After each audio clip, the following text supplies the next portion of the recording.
नमस्कार दोस्तों, आप सभी का स्वागत है आपके अपने YouTube channel information bye Sonu Baghel में। तो दोस्तों आज मैं आपको इस वीडियो में बताने वाला हूं एमपी पुलिस बैंड भर्ती के फॉर्म के बारे में। तो दोस्तों आप अपना एमपी पुलिस बैंड के लिए आवेदन कैसे कर सकते हैं, अपना फॉर्म कैसे भर सकते हैं, उसकी सारी जानकारी मैं आपको इस वीडियो में बताने वाला हूं। तो दोस्तों इसका फॉर्म फिल करने के लिए आपको सबसे पहले योजना पोर्टल पर आ जाना है। यहाँ पर इसकी सारी जानकारी आपको देखने को मिल जाएगी। इसके टोटल पद 679 निकाले गए हैं और इसमें कैटेगरी वाइज पदों की संख्या दी गई है। तो दोस्तों आप इसकी सारी जानकारी योजना पोर्टल पर ले सकते हैं। इसके आवेदन, इसकी कितनी फीस लगने वाली है, वो सारी जानकारी आपको योजना पोर्टल की वेबसाइट पर देखने को मिलेगी। जनरल के लिए 500 रुपये फीस लगने वाली है। ओबीसी, ईडब्ल्यू, एससी, एसटी के लिए 250 रुपये फीस लगने वाली है और एमपी पोर्टल का चार्ज अलग से लगने वाला है। इसका आवेदन करने के लिए आपको स्क्रॉल करके नीचे आना है इम्पोर्टेंट्स लिंक्स में। इसमें आपको ऑनलाइन फॉर्म का ऑप्शन देखने को मिलेगा, आपको इस पर क्लिक कर देना है। क्लिक करने के बाद नेक्स्ट पेज ओपन हो जाएगा। अब आपको यहाँ पर अपना यूज़र नेम, पासवर्ड, कैप्चा को फिल करना है यदि आपने पहले से रजिस्ट्रेशन कर रखा है।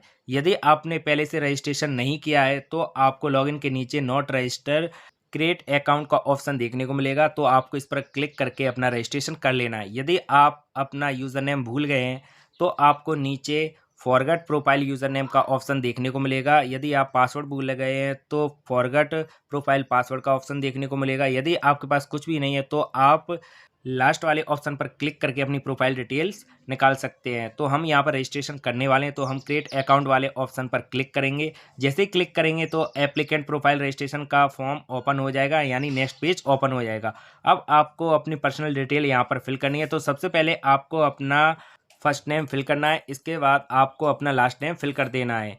लास्ट नेम फिल करने के बाद अब आपको आपके फादर्स नेम को फिल करना है। तो दोस्तों आपको आपके नेम के आगे मिस्टर और फादर्स नेम के आगे मिस्टर नहीं लगाना है।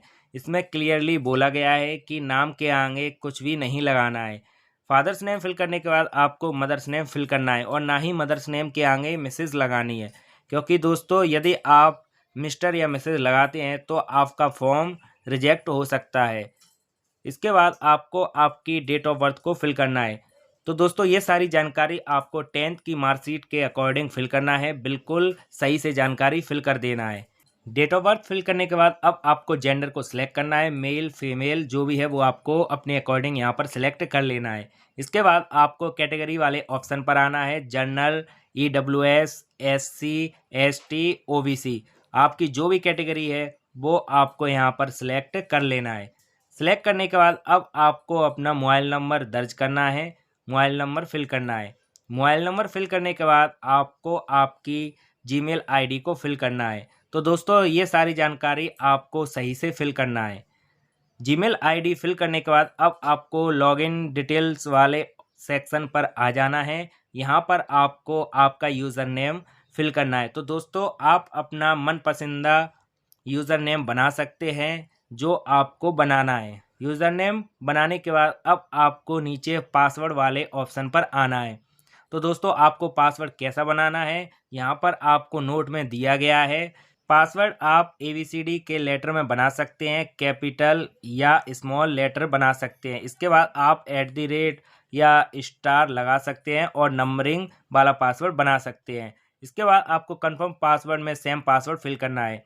अब आपको नीचे इस कैप्चा वाले बॉक्स पर आना है। यहाँ पर आपको ये कैप्चा दिया गया है, इस कैप्चा को इस कैप्चा वाले बॉक्स में फिल कर देना है। फिल करने के बाद अब आपको सबमिट वाले बटन पर क्लिक कर देना है। तो दोस्तों आपका रजिस्ट्रेशन यहाँ पर सक्सेसफुली हो जाएगा और जो आपने यूज़र नेम बनाया था वो आपको यहाँ पर देखने को मिल जाएगा।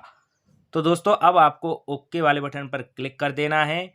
इसके बाद दोस्तों अब आपको यहाँ पर लॉगिन कर लेना है। तो आपको यूज़र नेम वाले बॉक्स में आपने जो यूज़र नेम बनाया था उसे आपको यहाँ पर फिल करना है। आपने जो पासवर्ड बनाया था वो पासवर्ड फिल करना है, कैप्चा को फिल करना है और लॉगिन वाले बटन पर क्लिक कर देना है। तो दोस्तों हम यहाँ पर अपना रजिस्ट्रेशन लॉगिन कर लेते हैं। लॉगिन करने के बाद आपको कुछ ऐसा इंटरफेस देखने को मिल जाएगा। यदि आप इसका नोटिस पढ़ना चाहते हैं तो आप इस आंख वाले बटन पर क्लिक करके इसका नोटिस पढ़ सकते हैं। तो हम यहाँ पर इसे क्रॉस वाले बटन पर क्लिक करके इसे कट कर देते हैं। सबसे पहले आपको अपनी प्रोफाइल सेक्शन वाले ऑप्शन पर क्लिक करना है। आपको अपनी प्रोफाइल को पूर्ण कर लेना है। प्रोफाइल पूर्ण करने के लिए सबसे पहले आपको प्रोफाइल सेक्शन वाले ऑप्शन पर क्लिक करना है। जैसे ही क्लिक करेंगे तो पर्सनल डिटेल यहाँ पर ओपन हो जाएगी। आपको प्रोफाइल डिटेल को 4 फेज़ में कंप्लीट करना है। पहले फेज़ में आपको पर्सनल डिटेल, दूसरे फेज़ में कॉन्टैक्ट डिटेल, तीसरे फेज़ में क्वालिफिकेशन डिटेल और चौथे फेज़ में आपको डॉक्यूमेंट्स यहाँ पर अपलोड करना है। इसके बाद आपको प्रिंट रिसिप्ट मिल जाएगी।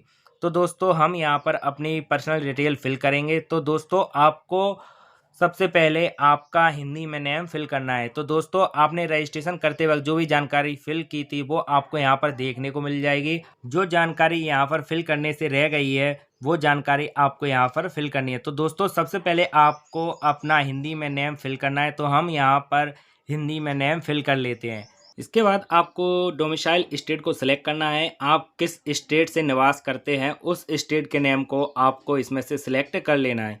स्टेट के नेम को सिलेक्ट करने के बाद अब आपको मैरिटल स्टेटस वाले सेक्शन में आ जाना है। आपको मैरिटल स्टेटस यहाँ पर सिलेक्ट करना है। यदि आप मैरिड हैं तो मैरिड को सिलेक्ट करेंगे, यदि आप अनमैरिड हैं तो अनमैरिड को सिलेक्ट करेंगे, यदि आप डिवोर्सेस हैं तो आप डिवोर्स को सिलेक्ट कर लेंगे। यदि आप मैरिड है तो मैरिड को जैसे ही सिलेक्ट करेंगे तो आपको यहाँ पर आपकी पत्नी का नाम यहाँ पर फिल करना है। इसके बाद आपकी शादी कौन सी डेट को हुई थी वो ईयर और डेट आपको फिल करनी है। इसका आपको यहाँ पर कितने बच्चे हैं वो आपको बताना है। यदि आप अनमैरिड को सिलेक्ट करेंगे तो यहाँ पर ये ऑप्शन हाइड हो जाएंगे। इसके बाद आपको स्पेशली एबल्ड डिटेल्स पर आ जाना है। यहाँ पर आपसे पूछा जाएगा आप डिसेबल्ड है या नहीं। यदि है तो यस करना है और यहाँ पर आपको डिसेबिलिटी को सिलेक्ट कर लेना है। यदि नहीं है तो नो को सिलेक्ट करना है और सेव एंड नेक्स्ट वाले बटन पर क्लिक कर देना है। जैसे ही आप सेव एंड नेक्स्ट वाले बटन पर क्लिक करेंगे तो आप दूसरे फेज पर आ जाएंगे, कॉन्टैक्ट डिटेल पर। अब आपको अपना प्रेजेंट एड्रेस फिल करना है। प्रेजेंट एड्रेस फिल करने के बाद आपको नीचे परमानेंट एड्रेस फिल करना है। यदि आपका प्रेजेंट एड्रेस और परमानेंट एड्रेस सेम है तो आपको यहाँ पर इस बॉक्स पर क्लिक कर देना है। तो आपका प्रेजेंट एड्रेस परमानेंट एड्रेस में ऑटोमेटिक फिल हो जाएगा। इसके बाद आपको सेव एंड नेक्स्ट वाले बटन पर क्लिक कर देना है। जैसे ही आप सेव एंड नेक्स्ट वाले बटन पर क्लिक करेंगे तो आप थर्ड फेज पर आ जाएंगे, क्वालिफिकेशन डिटेल पर। अब आपको अपनी यहाँ पर क्वालिफिकेशन डिटेल फिल करनी है। सबसे पहले आपको सिलेक्ट डिग्री वाले बॉक्स पर आ जाना है। आपको इस पर क्लिक करना है। क्लिक करने के बाद अब आपको आपकी क्वालिफिकेशन यहाँ पर सिलेक्ट करनी है। तो हाई स्कूल को सिलेक्ट करना है। इसके बाद आपको सिलेक्ट एग्जामिनेशन नेम में 10th को सिलेक्ट करना है। अब आपको सिलेक्ट सब्जेक्ट करना है। तो 10th में ऑल सब्जेक्ट आपको सिलेक्ट करने हैं। इसके बाद सिलेक्ट टाइप में रेगुलर, पार्ट टाइम, प्राइवेट जो भी है वो आपको सिलेक्ट कर लेना है। इसके बाद आपने 10th कौन सी ईयर में पास किया था उस ईयर को आपको यहाँ पर फिल करना है। अब आपको आपके बोर्ड के नेम को इस बॉक्स में फिल करना है। आपने किस बोर्ड से किया था, सीबीएसई बोर्ड, ओपन बोर्ड या एमपी बोर्ड से, वो आपको इस बॉक्स में फिल कर देना है। फिल करने के बाद अब आपको सिलेक्ट सिस्टम पर आना है, मार्क्स और सीजीपीए। तो वो आप अपने अकॉर्डिंग यहाँ पर सिलेक्ट कर सकते हैं। यदि सीबीएसई है तो सीजीपीए, यदि एमपी है तो मार्क्स सिस्टम को सिलेक्ट करना है। इसके बाद 10th के रोल नंबर को फिल करना है और कितने मार्क्स आए थे 10th में वो फिल करना है और कितने में से आए थे वो फिल करना है। इसके बाद आपको परसेंटेज फिल करनी है और ऐड वाले बटन पर क्लिक करके आपको 10th की मार्कशीट की जानकारी को ऐड कर देना है। ऐसे ही आप 12th की और ग्रेजुएशन की यहाँ पर जानकारी फिल कर सकते हैं। इसके बाद आपको नीचे नेक्स्ट वाले बटन पर क्लिक करना है। जैसे ही आप नेक्स्ट वाले बटन पर क्लिक करेंगे तो आप 4th पेज पर आ जाएंगे। अब आपको आपका यहाँ पर फोटो सिग्नेचर अपलोड करना है। तो दोस्तों फोटो और सिग्नेचर का साइज 5 KB से ज़्यादा का होना चाहिए और 80 KB से कम का होना चाहिए, जेपीजी फॉर्मेट में होना चाहिए। फोटो सिग्नेचर अपलोड करने के बाद आपको ये नीचे दोनों चेकबॉक्स पर राइट टिक कर देना है कि हमें क्लियरली दिख रहा है। इसके बाद आपको आपका कास्ट सर्टिफिकेट अपलोड करना है और डोमिसाइल सर्टिफिकेट अपलोड करना है। 200 KB का होना चाहिए, जेपीजी फॉर्मेट में होना चाहिए। ये चीज़ें अपलोड करने के बाद आपको नीचे सेव एंड नेक्स्ट वाले बटन पर क्लिक कर देना है। जैसे ही आप सेव एंड नेक्स्ट वाले बटन पर क्लिक करेंगे तो आपका नेक्स्ट पेज ओपन हो जाएगा प्रिंट रिसिप्ट का। तो दोस्तों आपको इसे प्रिंट कर लेना है। प्रिंट करने के लिए आपको नीचे प्रिंट वाले बटन पर क्लिक करना है और इसे प्रिंट कर लेना है। तो दोस्तों प्रिंट करने के बाद अब आपको उसी पेज पर आ जाना है। पेज पर आने के बाद अब ऊपर आपको होम का बटन देखने को मिलेगा। तो आपको इसी होम वाले ऑप्शन पर क्लिक करना है और इस ऐड को कट कर देना। अब आपको रनिंग एप्लीकेशन फॉर्म वाले ऑप्शन पर क्लिक करना है।